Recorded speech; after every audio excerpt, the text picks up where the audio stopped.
My name is Michael Harris.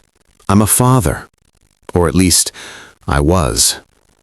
I lived a simple life in a small UK town where everyone knows your face but never your pain.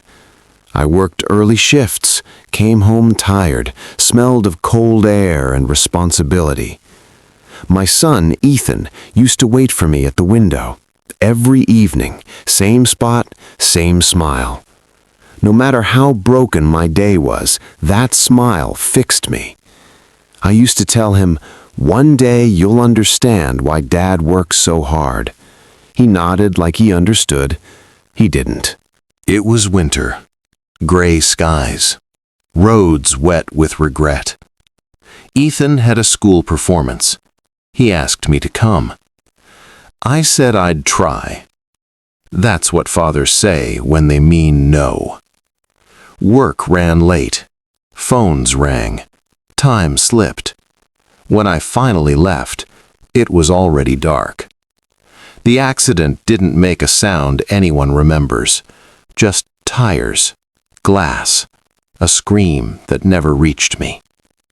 By the time I arrived at the hospital, I was already too late. They told me children forgive easily. They told me accidents happen. They told me I shouldn't blame myself. But no one told me how quiet a house becomes when a child is gone.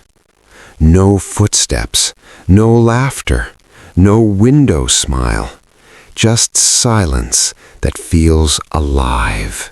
That's when I started talking, not to people, to empty rooms.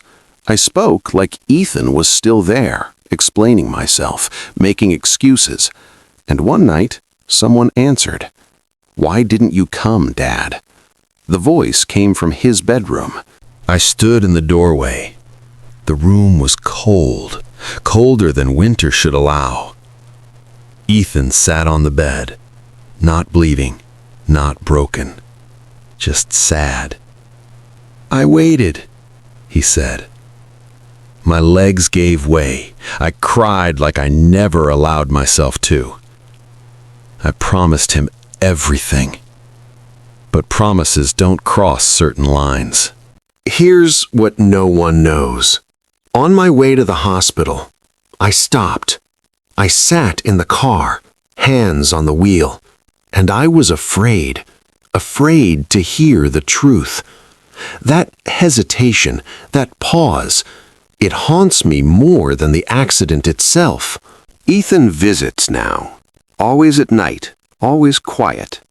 He doesn't blame me, that's worse. He just asks questions. "Do you still work late?" I never answer.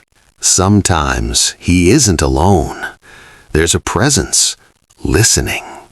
It feeds on unfinished words, unsaid ologies. It likes fathers who waited too long. So hear mine.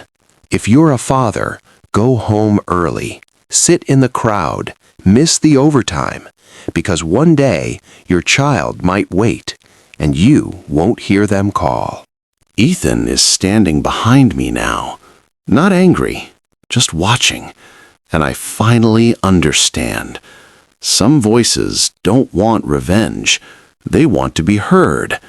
This was mine.